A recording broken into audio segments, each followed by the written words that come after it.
It's about history, policy, and impact. A new perspective on current affairs, bringing experience, insight, civility, and scholarship to the urgent issues of today. It's about our past, present, and future. Your host, Pulitzer Prize-winning author and journalist, Douglas Blackmon. From the University of Virginia's Miller Center, this is American Forum. Welcome back to another edition of American Forum. I'm Doug Blackmon. When John F. Kennedy first occupied the White House in 1961, the public version of the new president was in step with the tough anti-communist Cold War rhetoric then required of all major American political figures. And he was a proponent of the domino effect, the belief that if an obscure former French colony in Southeast Asia, called South Vietnam, fell to communism, the rest of Asia might quickly follow and democracy everywhere would be deeply threatened. But is that what John F. Kennedy truly believed?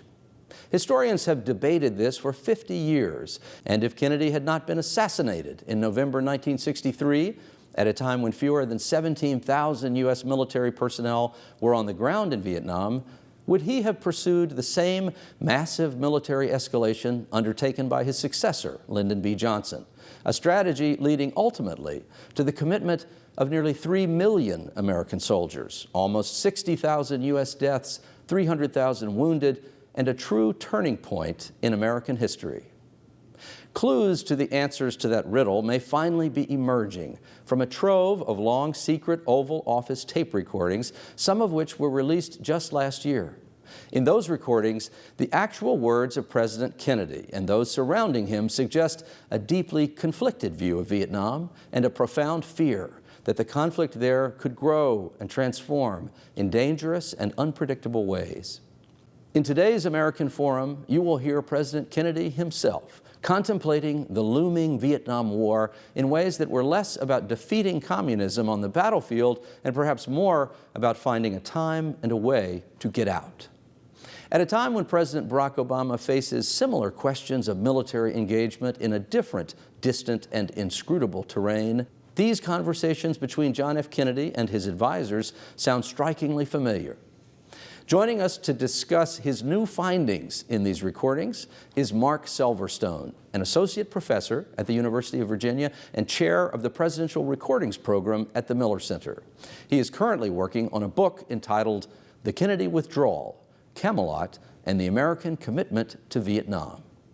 This is American Forum. Thanks for joining us, Marc. Glad to be here, Doug. Before we go into the actual recordings that come from these Oval Office tapes, that many of which have not been heard until relatively recently, can you set the stage for us in terms of 1961, 62, 63? Not all of us remember exactly how Vietnam began or exactly what the status was when President Kennedy came into office, but lay a foundation for us. Sure. Kennedy comes into office in 1961 at a time when his partner in South Vietnam, South Vietnamese President Ngo Dinh Diem, is facing an increasingly violent insurgency. An insurgency that was sparked in the latter part of the 1950s. Recall that in 1954 we had a divided Vietnam, a North Vietnam above the 17th parallel communist, South Vietnam below the 17th parallel supported by the United States. President Diem had launched a campaign against the communists throughout the latter part of the 1950s and was largely successful. By the tail end of that decade, however, because of decisions made both in South Vietnam as well as in Hanoi, a decision was made to go on the military offensive. And throughout the course of 1961, it was a very effective offensive. In fact, at various stages throughout 1961, it was estimated that Saigon, the government in Saigon, controlled less than half of the countryside. This is what Kennedy will ultimately have to face and make some decisions about how to support Ngo Dinh Diem. When he comes into office, however, Vietnam is not the thing, not the piece of real estate in Southeast Asia that's on his radar screen. He is thinking about Laos, because outgoing President Dwight Eisenhower indicated to Kennedy that if Laos goes, being the cork in the bottle, all of Southeast Asia is going to go. And Kennedy, for the first bunch of months in 1961, is going to focus on Laos. ultimately, he will decide that it is not the place to plant the flag. And through arrangements also with the Soviets, it's decided at Vienna in the summit in the middle of 1961 to take Laos off the Cold War chessboard. Kennedy decides to neutralize Laos. It's not the place for the United States to fight. That being the case, however, he needs to stand tall in Vietnam, as he has reported saying to a number of people, he can't do this again and continue to survive with the other hits that he's taking in 1961. Recall that there's the failed Bay of Pigs invasion in April of 1961. Vienna doesn't go particularly well for Kennedy. He gets beaten up rhetorically, at least, by Khrushchev. The Berlin Wall goes up in August of 1961, and then there's an October tank crisis with the Soviets and the Americans facing each other at Checkpoint Charlie. So Kennedy has a lot on his plate. To deal with Vietnam, he establishes a series of task forces, something he would do again and again throughout his presidency. What should we do about Vietnam while we're focusing on Laos? The task forces suggest generally that the United States should support Diem in his efforts to defeat the communists, try to encourage Diem to impose some needed political, economic, and social reforms, but we shouldn't push him too hard. And in the place as America's voice in Vietnam, we have a Virginian, in fact, Frederick Nolting, as the U.S. ambassador. It seems as though the approach to South Vietnam is going to be one in which the United States is going to get on board with Diem's desires to amp up the American military presence. At various times, Diem is calling for U.S. military advisors. By the end of the summer 1961, he'll be calling for actual combat troops. In the fall of 1961, Kennedy sends over a fairly high-level detachment to get to the bottom of things. What do we actually need to do to support Diem in his counterinsurgency against the communists? Chairman of the Joint Chiefs Maxwell Taylor and Walt Rostow, a National Security Council representative, come back and recommend that Kennedy put in 8,000 combat troops and a whole series of other military reforms, fixed-wing aircraft, helicopters. Kennedy hears combat troops and says to himself, I don't want to do that. In fact, it's something that Kennedy will do again and again in his presidency. Whenever he is asked about the insertion of combat troops, he will recoil against that. What he does do, however, is decide that he is going to enter into a limited partnership with the South Vietnamese. Military advisors will go in, not combat troops. Fixed-wing aircraft will go in, more aid will go in, helicopters will go in. But it seems as though throughout the course of 1962, with increased American firepower and technology, greater mobility, they seem to be winning the war against the South Vietnamese communists until January 1963, when on the front page of the New York Times appears a picture of a U.S. helicopter that is downed. This is the Battle of Ap Bac. Prior to the Battle of Ap Bac, particularly in the latter months of 1962, it seemed as though, as I mentioned previously, this use of firepower and mobility was having great effect. The number of engagements were increasing. It seemed that the metrics were going in South Vietnam's way. But in January of 1963, the communists did something that they hadn't done before. They stayed and they fought. And as a result, 5 American copters are shot down, 3 Americans are killed. Kennedy sees this on the front page of the Times and he says, what's going on here? I thought we were winning this war. The entire scenario, the situation explodes really in May of 1963 when on May 8th, when Buddhists are celebrating the birthday of the Buddha in Hue, what seems to be government troops fire on Buddhists, 8 are killed. Kennedy reads about this in the New York Times, and so begins an entirely new phase of Kennedy's problems in Vietnam, trying to fight this counterinsurgency, but recognizing now that there's a fair amount of political stability in South Vietnam that he is also going to have to deal with. So before we go to the tapes, though, one last thing. I just have to ask that the Kennedy presidency is probably the one that has been written more about, has been studied, particularly the assassination itself. There's more material about it, more inquiry into it. One, how can it be that there's anything new left to say, number one? But two, how can it be that there have been tapes about important things that no one has heard until just the last few months? Well, the Kennedy tapes on Vietnam began to appear in the latter part of the 1990s. And in many ways, that's because of the way that the Kennedy Library had decided to declassify who was listening to the tapes. George Bundy, for instance, Kennedy's national security advisor, listened to a bunch of Cuban Missile Crisis tapes in 1982, 1983. And that's when the Kennedy tapes became available to the public. The library began to declassify the civil rights tapes after that. It's really with Oliver Stone's JFK in 1991 that we have increased energy and interest in getting more of these materials out. The House Assassination Review Panel in 1992 also was very interested in gathering up all information that might have related to Kennedy's assassination, particularly if it had to do with Vietnam, which was part of the Stone thesis. 5 years later, in 1997, we began to see the first tranche of Kennedy Vietnam tapes. Those tapes dealt with topics and meetings that took place in August of 1963, the time when South Vietnamese generals were first interested in mounting a coup against Ngo Dinh Diem. They also involved meetings that took place in October of 1963 when Kennedy had received really high-level reports about Vietnam, and included meetings at the tail end of October when the coup really was going off. What we've seen more recently, as the Kennedy Library has gone back to declassify now in a chronological fashion, is that we've gotten the tapes from September of 1963. And that's the time after the first coup kind of fell apart and before Kennedy decides to go ahead with a program of pressures that he is going to levy against Diem to try to convince Diem to fight the war better and to regain some political stability. Those tapes are very interesting because he has a chance to talk to the two people he's going to send out to Vietnam on a really high-level mission, Chairman of the Joint Chiefs Maxwell Taylor and Secretary of Defense Bob McNamara. And in these tapes, as we'll hear in a little bit, Kennedy is really interested in winning this war. I mean, he's very concerned about the way the war is going. He is concerned about getting people there on the spot to give him a better sense of how the war is going.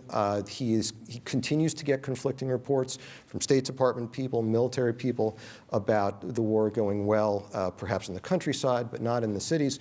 But these tapes that we're getting now, and this last batch was really released just in January of 2012, are helping us. They're adding texture to what we know. They're adding new knowledge to what we can marshal in our arguments about Kennedy and Vietnam. And they're also helping to dispel some myths about Kennedy and Vietnam. Why don't you take us through the tapes? Okay. The first tape that I want to play comes from May of 1963. It's a particularly interesting period of time. The date is May 7th. Bob McNamara has just returned from one of the high-level meetings that he has in Honolulu with civilian as well as military officials.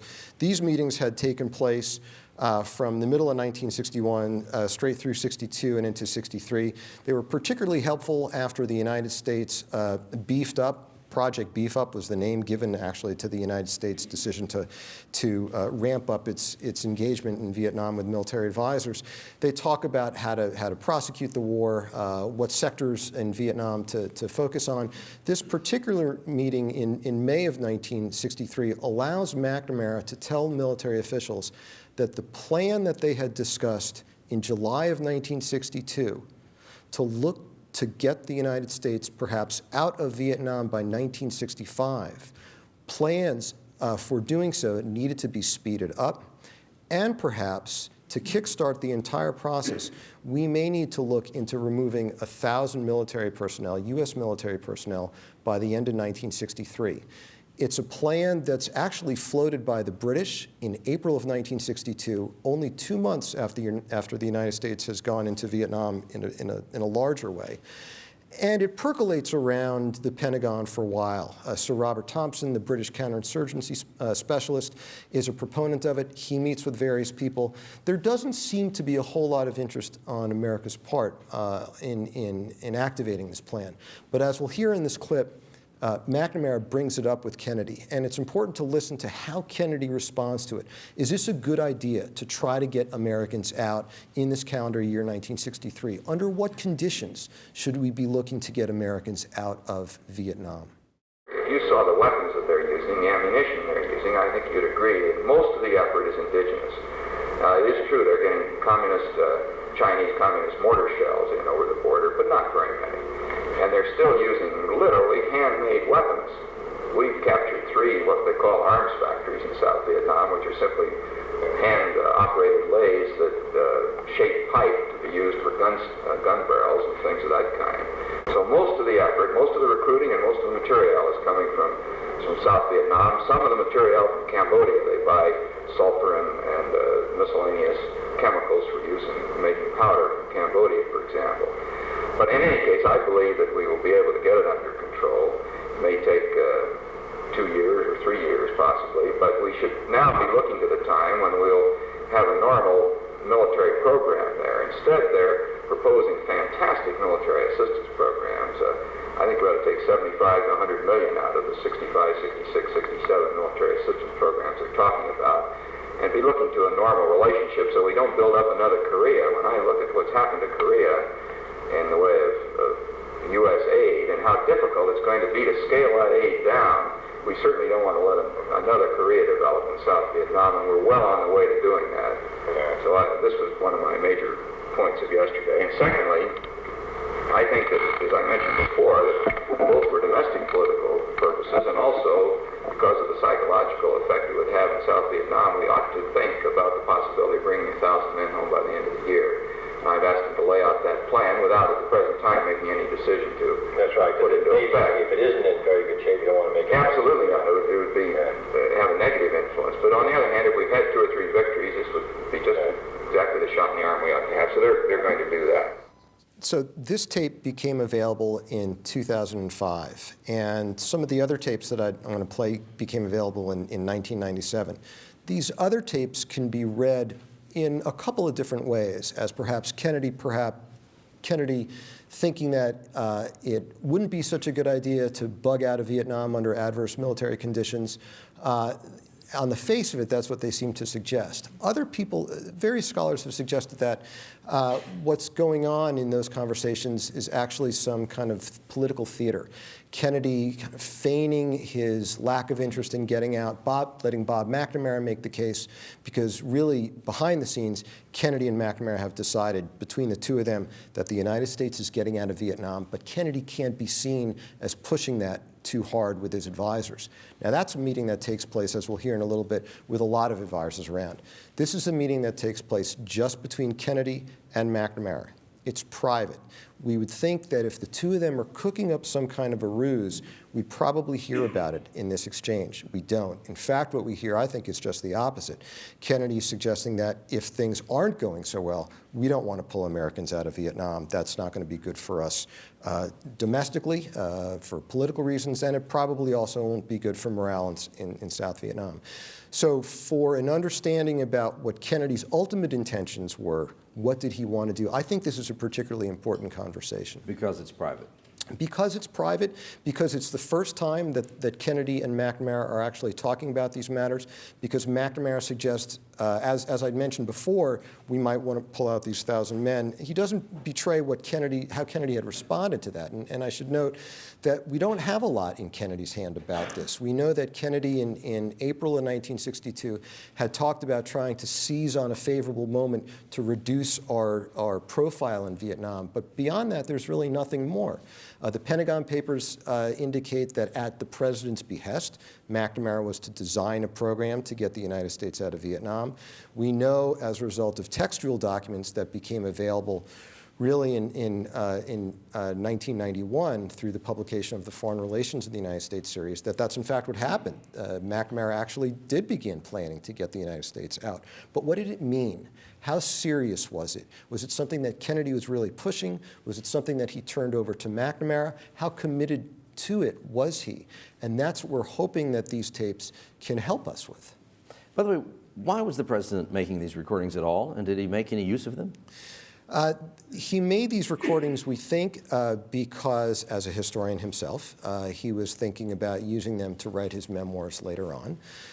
We also think that he made these recordings, as indicated by his private secretary, Evelyn Lincoln, that in thinking about the Bay of Pigs and how poorly that operation went and how badly he was advised, and reflecting upon who said what, before the debacle and then after the debacle, he wanted to have a record of really what went on in high-level meetings, and the tapes were one way of allowing him to do so.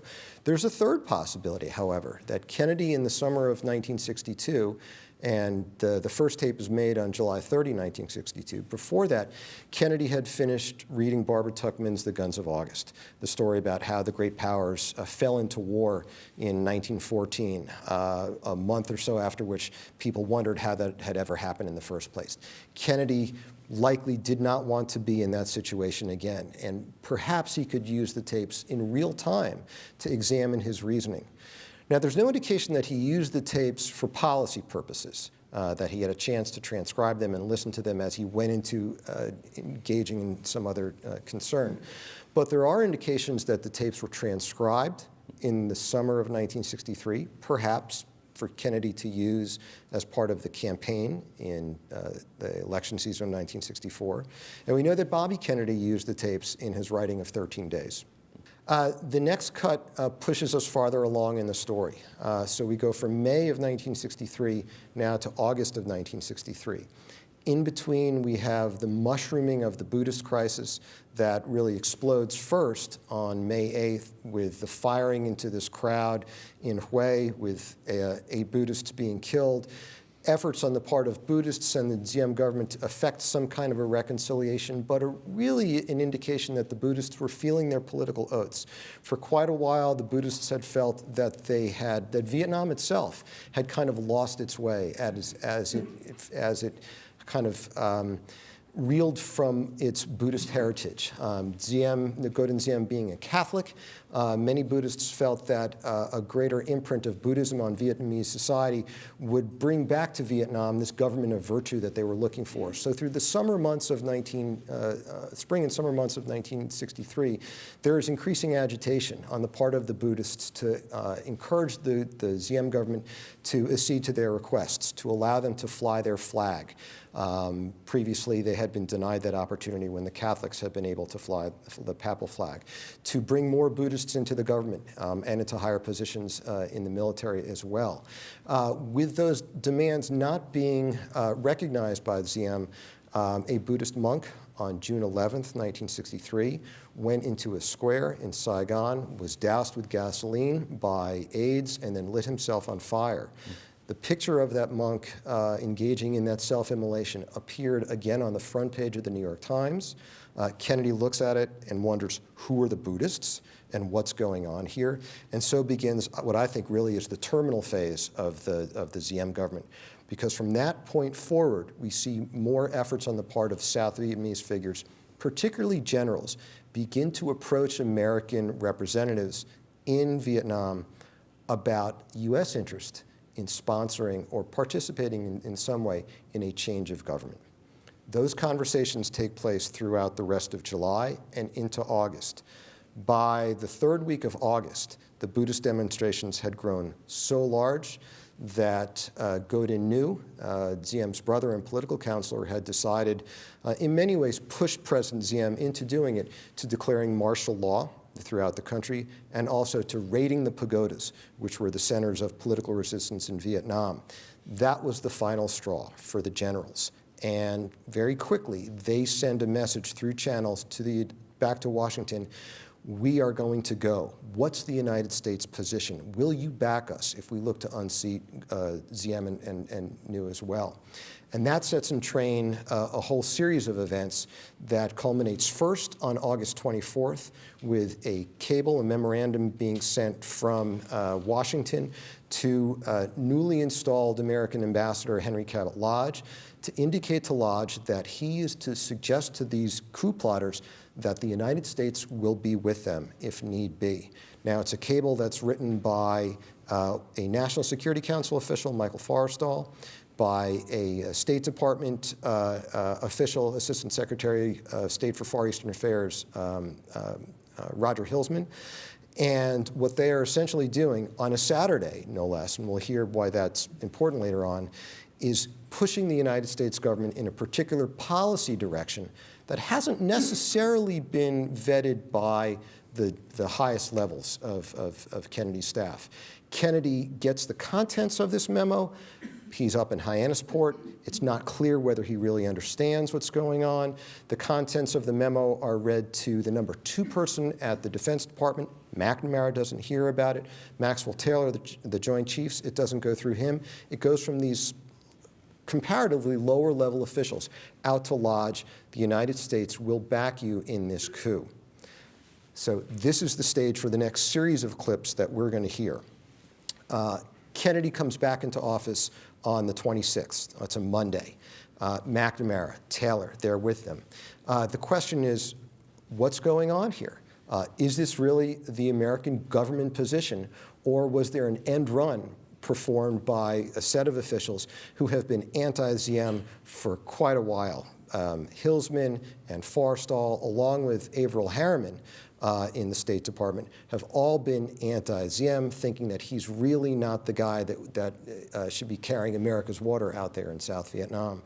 On the other hand, there are military officials, McNamara and civilian in the Pentagon, but Paul Harkins, who's head of MACV, as well as Taylor himself, who believe that it's wrong to change horses in midstream. There may be problems with Diem, but he's the guy who we have there. And in fact, the war seems to be going pretty well. So this series of clips from the 26th, 28th, and 29th of August center around this question: should we help the coup or should we not help the coup? We know that we sent this message out on the 24th. Do we rescind it or do we go ahead with it? And just for clarity, the object of the coup, the president of Vietnam, Diem, is not a dictator who himself was a general that took over the year before. He's actually been in office. He's the first president of the country, right? I mean, well, he's the president of the country as a result of a referendum that he rigged actually in October of 55. But has been in office for some years. He's been in office. He's been in office since first as prime minister in 54, so for quite a long time. And Kennedy himself will regard Diem as an utter patriot. Ho Chi Minh will regard Diem as an utter patriot. This is a man who believes that he is really serving the national interest. He is an ardent anti-communist. He's an ardent nationalist. He's uncomfortable with the growing American presence in South Vietnam, and that's part of the story as well, because from kind of April 1963 on, we hear more and more from Diem as well as New that there really are too many Americans in South Vietnam, and we should look to encourage Americans to leave when they can. And that's part of what Kennedy and McNamara are responding to as well. If we're unsuccessful here, and New gentlemen don't do anything, and we have to deal with them as he is and New as he is, then the question what we do to protect our own prestige and also to make sure we can have this thing continue on successfully. Do you have any thought about that? Pretty horrible economy, sir. The New is basically anti-American. There's an element of emotional instability here. I think our position will be increasingly difficult. But also, and most important, is that everyone in the field, and here too agree with them, that what you will have in the wake of the desecration of the pagodas and everything else is a drifting away of these key cadre fellows in the Army, and that the situation will rapidly worsen. Well, I think the choice we have to make there is that unless there's a major change in Diem and New's approach to this whole internal problem, is to lift the fact that we're on the road to disaster, and whether we'd rather take it by our choice or be driven out by a complete annihilation situation in Vietnam, or to move in such forces as would involve our taking over the country. And so those are the big decisions we have to make. I don't think we have enough to make. Let's, do you have any, I think we ought to get into following along with what Mr. McNamara says. He's going to send a message now to Washington talking on these,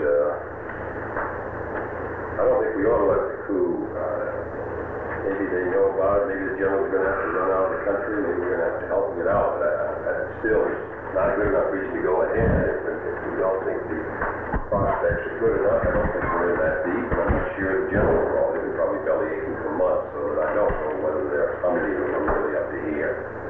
I don't see any reason to go ahead unless we think we've got a good chance of success. So I think we finally have to put it on Lloyd and Hawkins to tell us whether they do. Isn't there a real sanction here whether or not we continue U.S. support?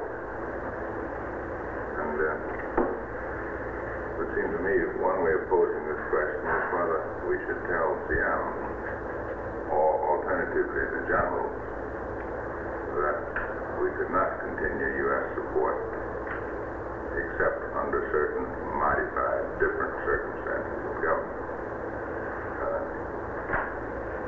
I must say, it seems to me that the proper attitude, action of the U.S. government in this situation would be to tell the chief of state this directly. We could tell him at the same time that it is,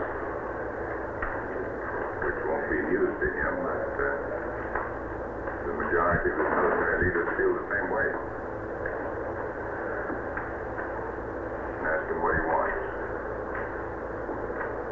Of course, if we're not really in a position to withdraw, if he doesn't accept, then for us to go through with that would be pretty hard to withdraw our assistance to pull out Americans. I think it makes it very hard here. When you make that move and fail, you have to be ready to get back to the U.S. further.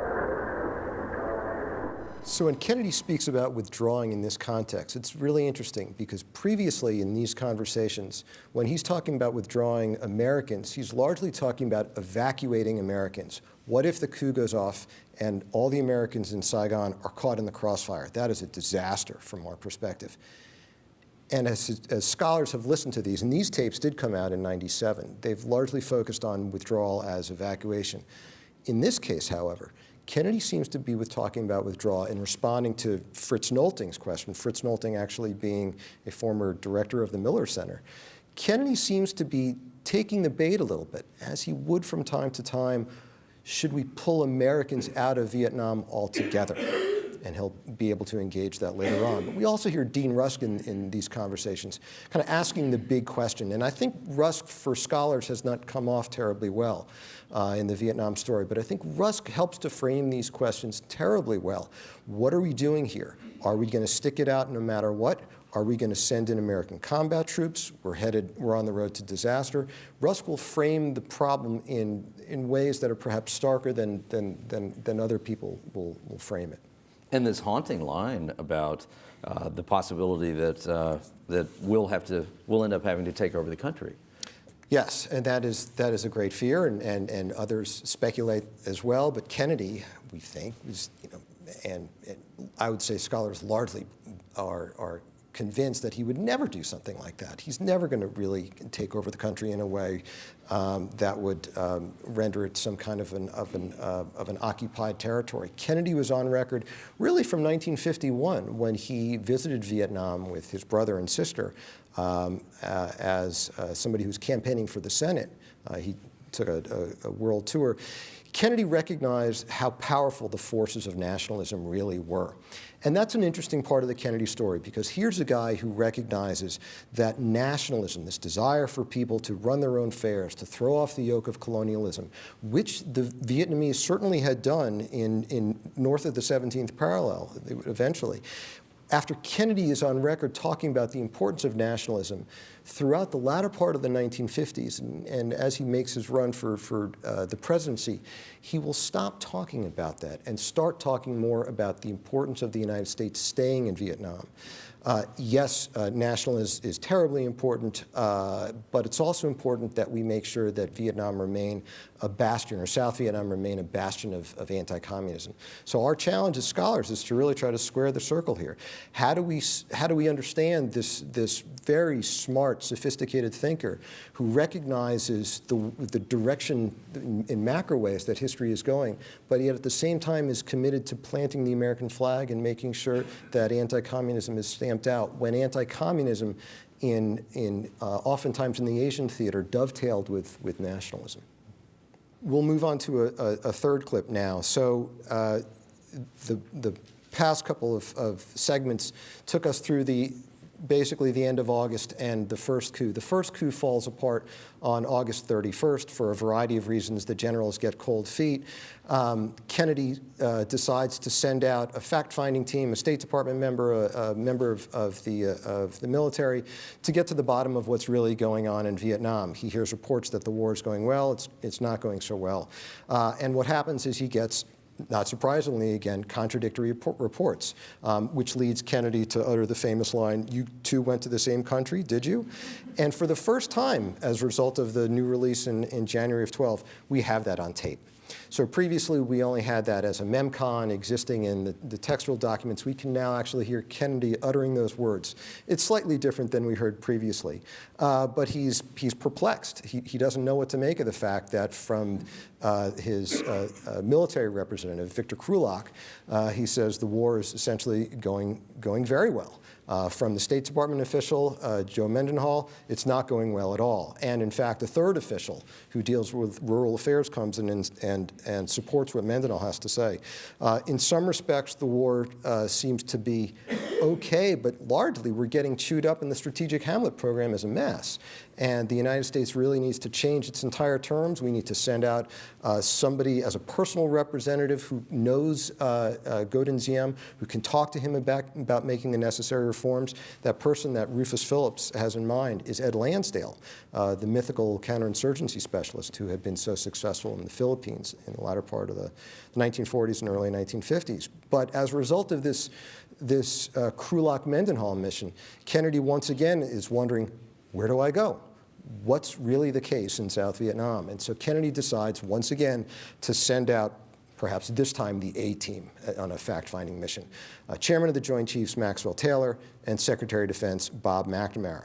Kennedy gives them their marching orders, September 17, 19, and 23. We're going to hear selections from the 19th and the 23rd. In this clip, we'll hear from Taylor, we'll hear from McGeorge Bundy, who's Kennedy's national security advisor, from McNamara and Kennedy as well. And Kennedy is looking for these guys to go out and provide some kind of a military assessment, but he's also looking for them to see how this program of pressures and persuasions might really encourage Ziem to do the things that we want him to do. Because ultimately, that's what Kennedy wants. We want this war to be won. If we can win it with Ziem, that's great, because he's there, the coup has fallen apart. But if we can't win it with Ziem, and it looks like he's not going to make the reforms that are going to support the counterinsurgency and provide a stable political base, then maybe, perhaps, this program of pressures will encourage the generals, once again, to think about removing Ziem. So that's the context of this conversation in the middle of September 1963. In talking to Ziem, would there be any merit in taking this point of view with him? It's not only do we have to win with you, Mr. President, we have to win very soon. This cannot be an indefinite proposition. Hence, we have the feeling that many of your measures are indeed slowing up victory, and we just can't continue on this basis because the pressures are being generated at home. You don't have forever. We're not here forever. Not here forever. On a fixed basis. And furthermore, just to show you now, we have a plan, which the Secretary has, showing how we expect to phase out of here. And we need to do this in some finite period of time. I'd like particularly to tell Ziem at some point. I expect to see Ziem several times. And one of these occasions, I'd like to show him that we do have a plan for getting out of there. That's the time of success. And we have worked it out in some detail. It might have two effects. One, to remind him we really don't intend to stay. We're not going to be permanent What about that? And secondly, that we expect him to get on with the war, otherwise we'll be moving on anyway. Well, I think it's not only to check whether we're making progress, or we're making progress fast enough. To get the vote across again, that the United States is the reason I'm not willing to carry forward this enterprise indefinitely. Not only the threat of this country, which I suppose he's heard so many times, maybe, but I think probably if you made it Europe, that's why seeing him after you've been there a while, if it comes to the issue, you just have this, I was here 2 years ago, a year ago, I thought we were doing well, but now I don't think we are. You ought to know what our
these clips put the question about withdrawal talk in further context. Here's Kennedy saying essentially, I don't really care about the way he runs his government as long as it's a government that can prosecute the counterinsurgency really effectively.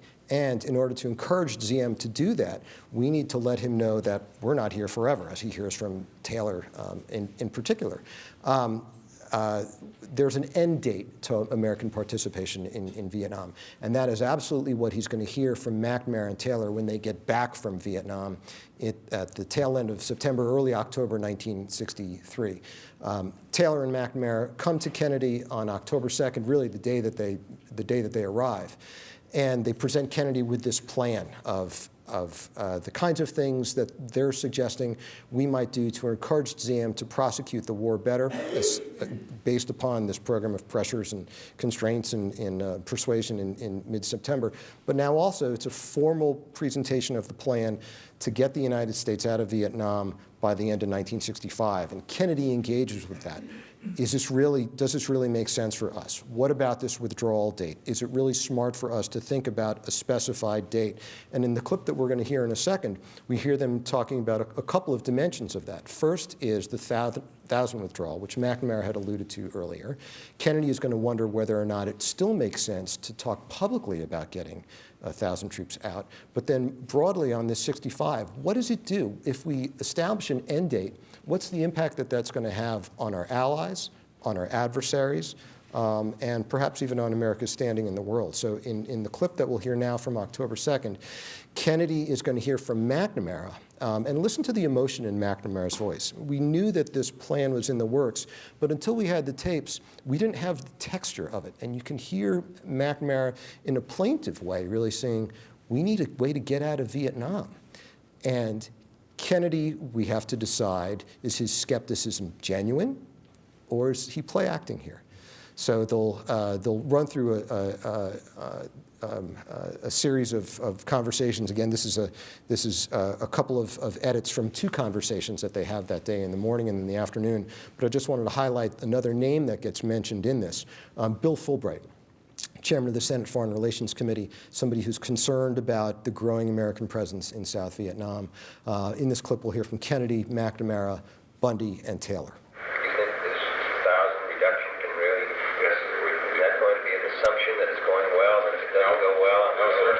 One of the major terms, two major terms we have. First, I believe we can complete the military campaign in the first three quarters of 64 and the fourth quarter of 65. But second, it extends beyond that period. We believe we can train the Vietnamese to take over the essential functions and withdraw the bulk of our forces. And this 1,000 is in conjunction with that. I have a list of the units here that are represented by that. Can't they, we need a way to get out of Vietnam. This is what they're doing. And to leave forces there when they're not needed, I think is wasteful and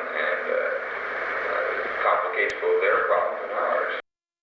The question that occurs to me is whether we want to get publicly pinned to a date, 6 May. Well, that goes back to Arabic too. Yes, it does. Well, it's something we debated very strongly. I think it is a major question. I would just say this, that we talked to 174 officers, Vietnamese in the U.S. And in the case of the U.S., I always ask the question, when can you finish this job in the sense that you will reduce this insurgency to little more than sporadic injury?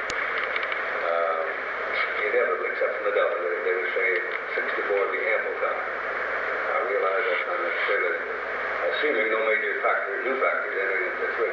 I realize that's... Let's say anyway, then 65. I think, Mr. President, we must have a means of disengaging from this area. We must show our country that means.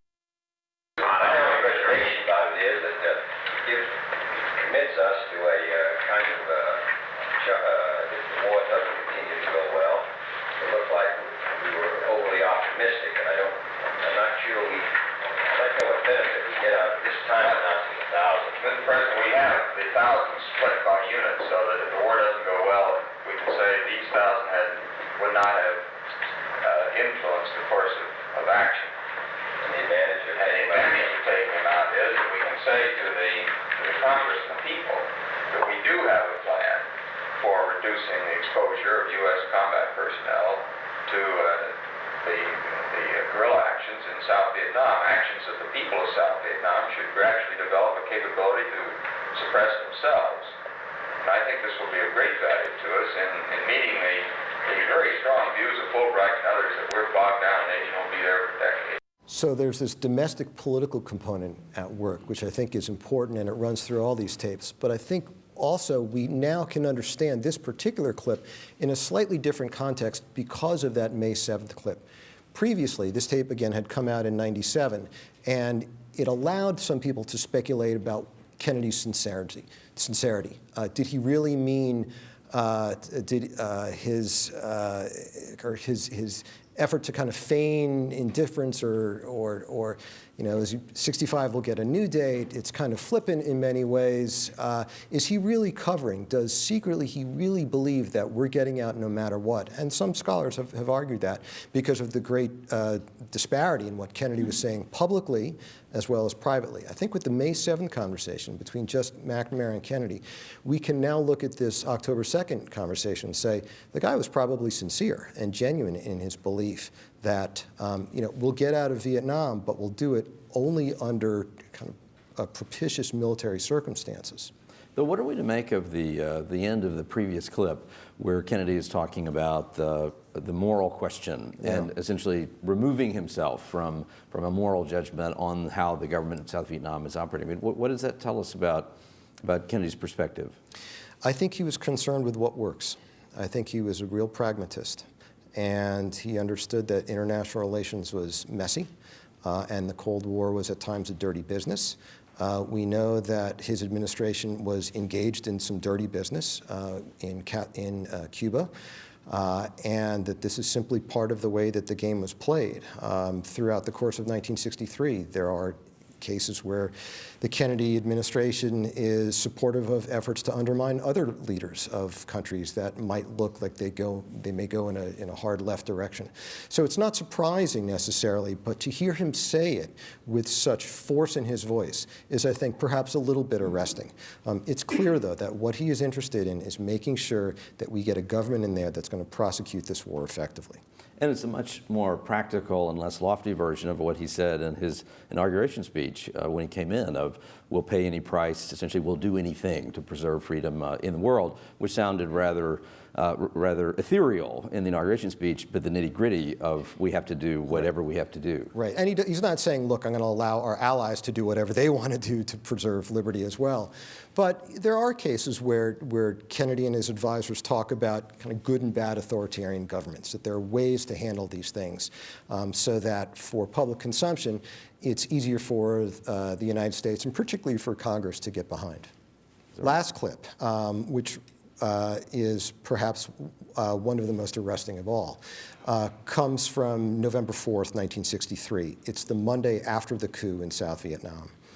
And Kennedy rigs up his dictaphone machine so he can record essentially a memoir of the events that transpired over the weekend. First, the removal from power of Ngo Dinh Diem and Ngo Dinh Nhu, and then their assassination. An assassination that by November 4th is pretty apparent. There's some speculation, because reports first came out of Vietnam that they had committed suicide, Diem and Nhu. Kennedy doubts that. It looks like that they were killed. And so Kennedy reflects upon how this happened, thinking back to the August 24th coup, August 24th memorandum that perhaps put all the coup effort in motion, thinking about the disarray that his administration really was in, and perhaps even ruminating on his own culpability in the entire affair. Monday, November 4th, 1963. Over the weekend, the coup in Saigon took place. Culminated 3 months of conversation about a coup, conversation which divided the government here and in Saigon. Opposed to a coup was General Taylor. The Attorney General, Secretary McNamara, to a somewhat less degree, John McCone, partly because of an old hostility to Lodge, which causes him to lack confidence in Lodge's judgment, partly as a result of a new hostility because Lodge shifted his station chief, semicolon, in favor of the coup was State, led by Abel Harriman, George Ball, Roger Hillsman, supported by Mike Forrestal at the White House.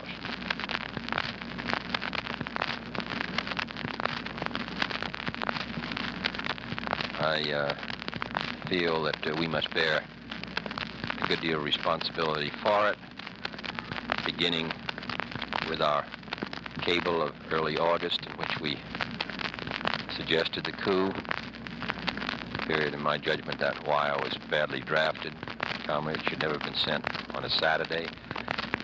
I should not have given my consent to it without a roundtable conference in which McNamara and Taylor could have presented their views. While we did redress that balance in later wires, that first wire encouraged Lodge along a course to which he was, in any case, inclined. Hawkins continued to oppose the coup on the ground that the military effort was doing well. There was a sharp split between Saigon and the rest of the country. Politically, the situation was deteriorating. Militarily, it had not had its effect. There was a feeling, however, that it would. For this reason, Secretary McNamara and General Taylor supported applying additional pressures to Ziem and New in order to move them. I was shocked by the death of Ziem and New. I'd met Ziem with Justice Douglas many years ago. He was an extraordinary character. While he became increasingly difficult in the last months, nevertheless, over a 10-year period, he'd held his country together, maintained its independence under very adverse conditions.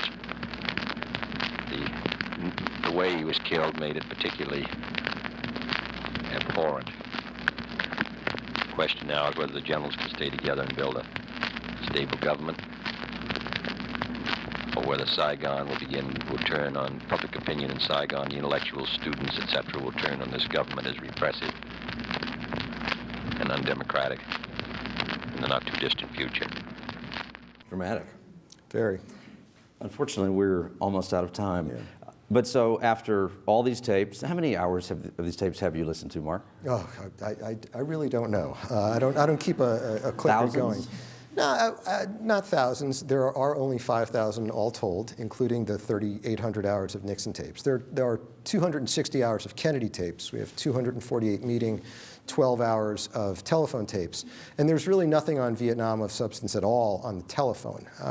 With regard to Vietnam, there are about 25 tapes that Kennedy makes. And one of the great virtues of the tapes is that, as I mentioned at the outset, they can help to fill in the blanks. There are memcons, memorandums of conversation, for only about 12 of the 25 meetings that Kennedy holds on Vietnam. So the tapes really help us understand a lot about what's going on. And through them, we better understand the man, but on this question of what would he have done, we still don't know. We still don't know. There's no smoking gun here, but as I've said and written elsewhere, I think the barrel of the gun is maybe a little warm. Thank you. Sure.